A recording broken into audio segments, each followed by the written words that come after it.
Book response number 1. I chose Why Rural Schools Matter, partly because I teach in a rural school and I grew up and went to school in a rural district also. Same district. When I started reading the book, it hit home in a lot of ways. She talks about the meaning of school, and she's not far from the truth here either.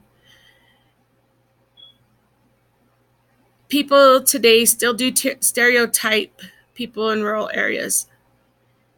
They assume that rural communities and people are laced throughout popular culture and perpetuated by mainstream media, and can even creep into research and reform. Two somewhat contradictory myths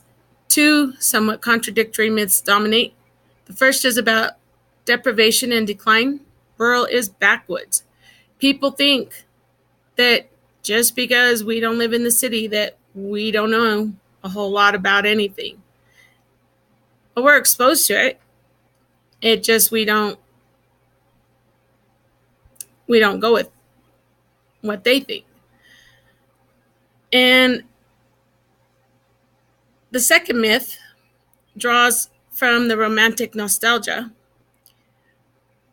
that rural is equated with uncomplicated simplicity, with some sort of lost golden age, an image that, while kinder, is no more or less accurate than the first. And threaded through both of the myths is the assumption that rural means white. Whether salt of the earth white farming family or poor white trash. And this is from page 7 of her chapter 1. Well, it's not just about white people being in rural areas. And it's not just about the farmers. There's more about rural areas than farming. There's other types of industry. And in this area, it was farming and coal mining. So a lot of the people that were in this area when all the mines were in place was a melting pot of the immigrants that came to America. The schools in this area, there was one per camp. And the stories that my mom and my grandma told us about the coal camps is that for every coal camp, there was one school and one church. Well, later down the road, when consolidation came about, they reorganized all of our coal camps and schools from our coal camps, and it became one school, and that's the school that we know today as Primero. All of the coal camps eventually closed down, and there was only one mine going for a long time. Well, now we don't even have that mine. Now we have a new industry in the gas and oil fields. And it hasn't brought any more people to the area than the coal mines had. The difference is that our community has gathered behind each other to keep our school at the top of the best that we can be in hiring teachers who are very well versed in their discipline area. And so the other part of her discoveries was that people considered the teachers not trained enough in the rural areas. And so white people started pulling their kids from these schools and putting them in private schools, which leads to Arkansas having two schools in Delight and Earl that are predominantly in the hodgepodge of the towns. And their schools are being threatened to be closed because they go below a certain number of students, or they're not academically up to par with the rest of the state. Well, we have schools in our area that are in the same boat. We're not threatened to be shut down because of numbers, but we do have schools in our area that are on academic probation through the state because our kids aren't showing growth. In the Rural Histories chapter, she does talk about consolidation, and it may carry meaning for rural students and communities. Consolidation may bring opportunities for students, like more course offerings and new friendships. I kind of think that just because we're rural doesn't mean we can't offer the kids any more than what they can in town. In fact, we have a few programs that they don't have, and that we continue to move forward to the 21st century, and they're still a step behind. So some of our rural schools are actually making more progress than our city school in this area.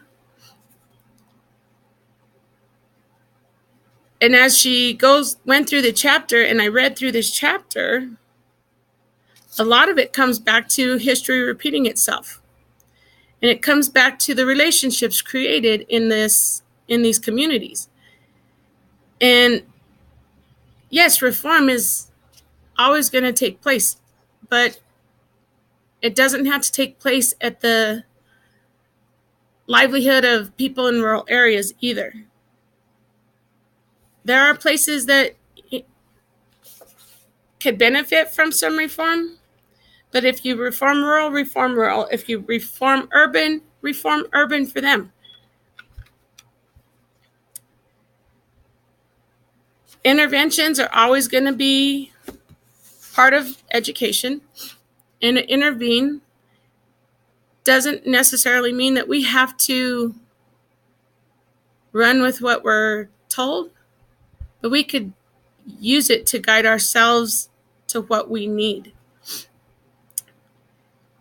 In her chapter 3, she went on to researching rural, but it became a research in relationships, really. I've noticed in different schools, I worked in Arizona first, and then I worked here. And the school I worked at in Arizona, it was far from other places, so it was pretty much rural. It was a big school, though. And they had the support of the mining community where I was. And everybody got together and did stuff to help the kids, to make sure the kids had what they need for school, to make sure the school had the funds to get books, and make sure the kids were learning. Here it's the same way, in that our community comes together. You will see pretty much everybody when we have performances by our elementary school, when we have fundraisers, when we have home basketball games. Everybody knows everybody and calls them by their first name.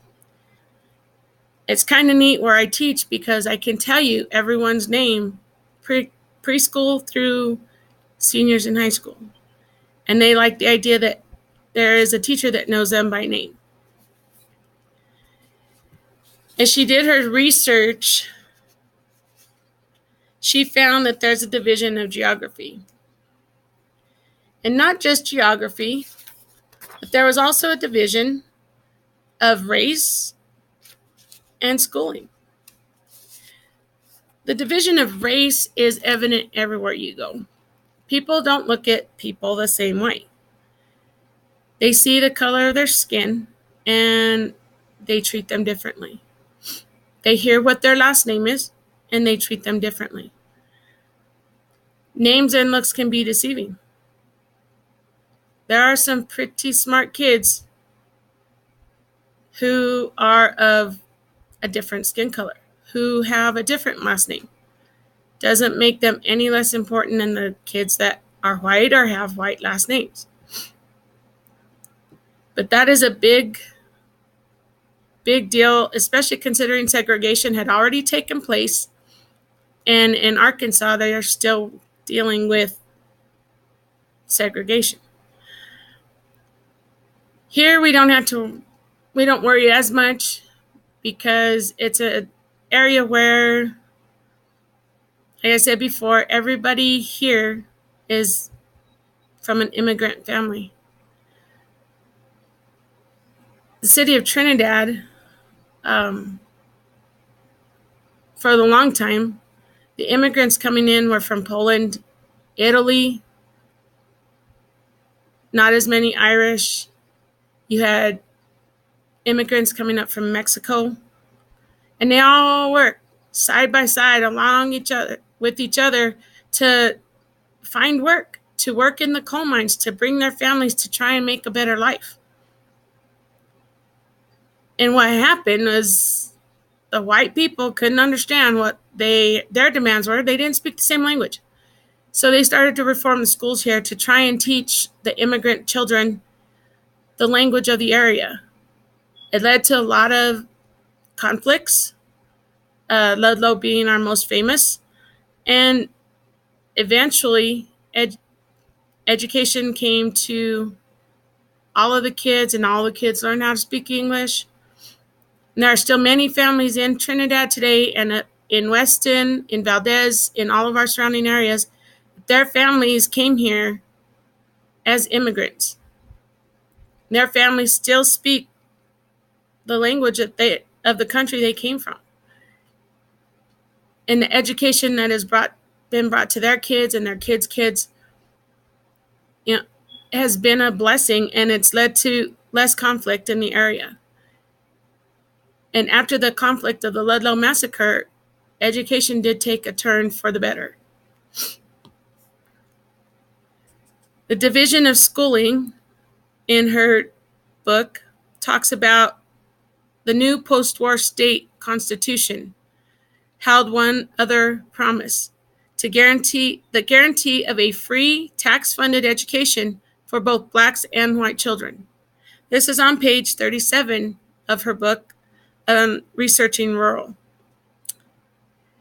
But because government and business leaders viewed schools as a means of building an ample and obedient work class, this provision was little more than an avenue toward industrialization, and it did little to improve the quality of education for most children. So even though the war ended and education was supposed to be free to everybody,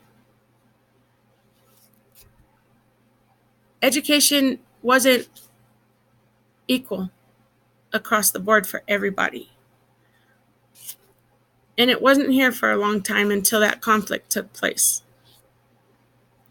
And as you get into chapter 4,